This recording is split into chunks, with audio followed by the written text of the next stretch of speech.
Hey there. Thanks for tuning in for a quick Film Fancies episode here on You're Listening to Radio Revel. This time around it will be some thoughts on a series called Mrs. Davis. If you'd like to see the video for this, check out the You're Listening to Radio Revel YouTube channel. I'm laying some slate sidewalk after having repaired the pillar. So to the thoughts. Kind of a roller coaster this one. Let me set the scene for you a little bit. We are in present-day United States. Everyone has a smartphone and everyone has an app on their phone, which in the U.S. is called Mrs. Davis. Everyone seems to be plugged into Mrs. Davis at all times, or at least have the app at their fingertips and in their earbud at all times. Mrs. Davis is an artificial intelligence. Bending to current sexual identity linguistic trends, the AI is alternatively referred to with either the pronoun it or she. Because of the she, we can pretty much assume that the voice that users are listening to is female, though we actually never hear the real Mrs. Davis speak. There is a moment when I remember that we hear kind of a Charlie Brown special adult wah-wah voice. But Mrs. Davis usually speaks through what is called proxy, meaning that a user agrees to plug into the app and repeat what Mrs. Davis is saying to the person who wants to speak with her, it. The characters who refer to Mrs. Davis as it are those who recognize or think they recognize that Mrs. Davis is just a bunch of complex code. Those who think of Mrs. Davis as a she seem to have made some kind of emotional, faith-based connection with the app. This is reflected in what the app is called in other countries or languages, often some variation on mom. The characters themselves are pretty wild and dispersed. The principal characters are a nun who exposes fraud carried out by magicians, and a wealthy, failed rodeo guy who leads some kind of underground resistance to the AI. These two were once a couple, but the rodeo guy has some kind of existential masculinity crisis, and his girl just goes and joins a convent, mainly because she has had some kind of revelation and thinks she's in love with Jesus Christ. Becoming a nun means she can marry Jesus and consummate their relationship. A long list of secondary characters fills in the rest of the cast. There's the nun's mother, a former magician's assistant and designer of his most complex tricks, turned to successful CEO of a security agency in current times. The mother superior of the convent, which seems to be housed in an abandoned tourist trap in Nevada. Jesus Christ is seen in nearly every episode. He works in a ratty restaurant and serves falafel with pineapple to clients. A shipwrecked scientist who happens to be the father to a somewhat key character. That key character barely has 2 or 3 cameos. The mother of that same character, though, who is part of some kind of secret sect of women bankers with male slaves who have to wear aprons and obey every order of the order having been created to be custodians of the Holy Grail. And the Holy Grail is central to the plot. You might even consider it the wagon you've been seated in on the roller coaster ride. The nun has a special relationship with the heavenly realm, visiting Jesus, her husband and lover, and receiving assignments from the boss, who we can only assume is God, but might be someone else. The assignment she receives that drives the series is that she must contact with Mrs. Davis or something like that to get details on her assignment.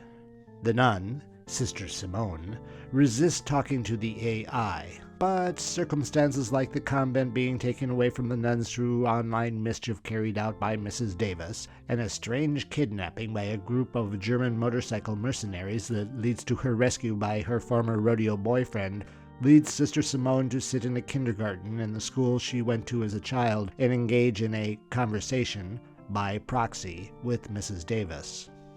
They strike a deal. Sister Simone will find the Holy Grail and destroy it, and Mrs. Davis will shut herself down.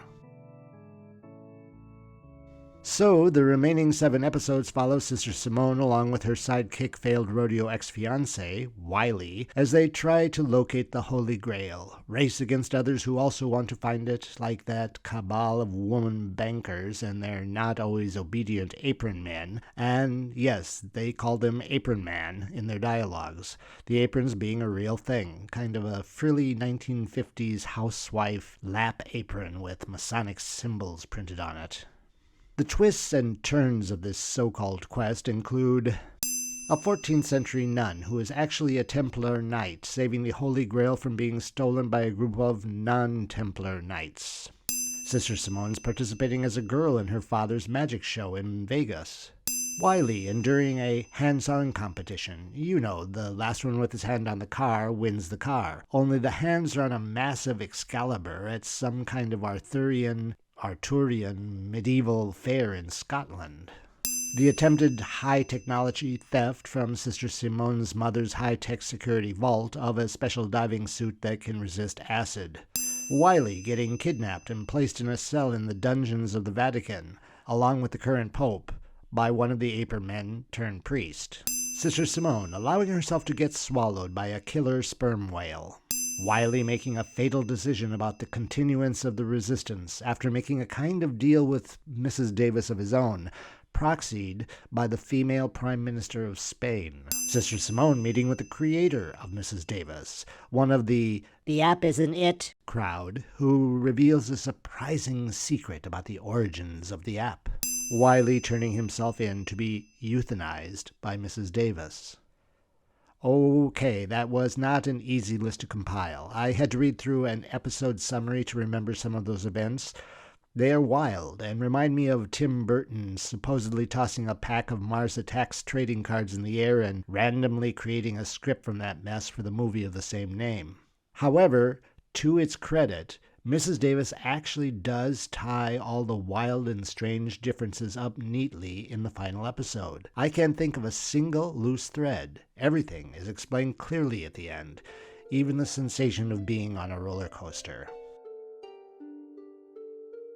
What I did see in the series was a hodgepodge of stuff slapped together by that fictional AI to create a reality that human intelligence seemed all too willing to subscribe to. Mrs. Davis professes to have eliminated hunger, war, poverty by teaching users the world over to be more compassionate with one another. We don't see very much of how being nearly permanently plugged into the app affects the users, though every time Mrs. Davis proxies with Sister Simone, the human who speaks for the AI, always a woman, does seem to be at peace, happy. This is especially seen in the Mother Superior, who, despite the strength of her religious faith, considers Mrs. Davis an operator of God's plan. What we do see is a kind of a reflection of today's connected society. The seemingly disconnected scenarios that we find ourselves drawn through kind of reflect how any of us might experience online reality in our use of internet. If I review my own online history for a day, I can see this jumping about. Philip Glass etudes, Mars attacks, copywriting job for nurse trainees in Germany, Pavlov's dog, history of fast food, parts of a drum set. All those pieces have the common denominator of being related to my work computer, though, where I write these episodes. Even the Philip Glass, which I'm listening to as I write this, all those odd things are related to my writing. But if I look at my YouTube history for the past couple of days, the disparity becomes more evident. I was born with a third arm. Modern-day pagan rituals. Building an off-grid house in a Canadian forest. Donald Trump's hair transplant. 15 mysteries about the Titanic. 7 questions on training your pig dog pup. Well, that last one I didn't watch all the way through. So I'd guess that today's modern audience that surfs about from theme to theme wouldn't be disconcerted by how the series seems to surf from unbelievable scenario to unbelievable scenario. And that suspension of disbelief is very, very important for anyone who wants to enjoy this series. though there is a pastel wackiness that may lead the unwary viewer to think that it's supposed to be comic, kind of a Gilligan's Island meets Mission Impossible. The series is not particularly funny. It's the cross between the suspension of disbelief and the concept of unwavering faith that makes it the nut of the not always evident theme. We allow ourselves to be led to believe, as Sister Simone's mother believes, that the magician father didn't really die during that dangerous magic stunt. Why, the mother has worked up a very convincing 3D computer reenactment that erases much doubt. We can believe that Sister Simone can magically transport her spirit to that grungy diner to spend time with her husband, Jesus, though some may consider it to simply be a dissociative state the sister puts herself into based on her own unwavering faith in the reality of it.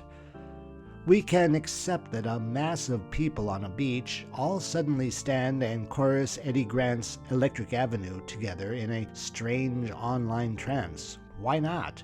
We've seen the woman bankers in their Holy Grail conferences or midnight masses.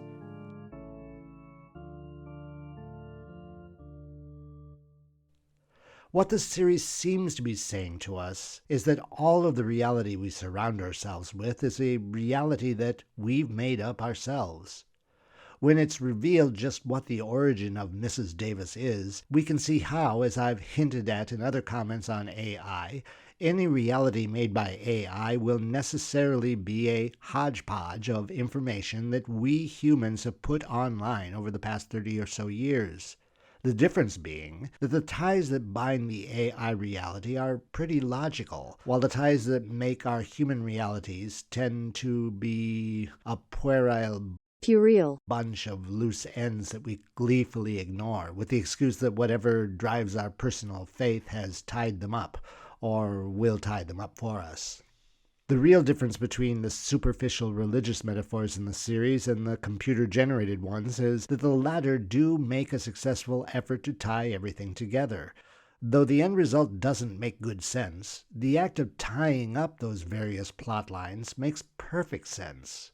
When the wings that human agents for good can earn are exposed for what they are, though silly, the revelation kind of satisfies, where God's plan for us just demands blind faith.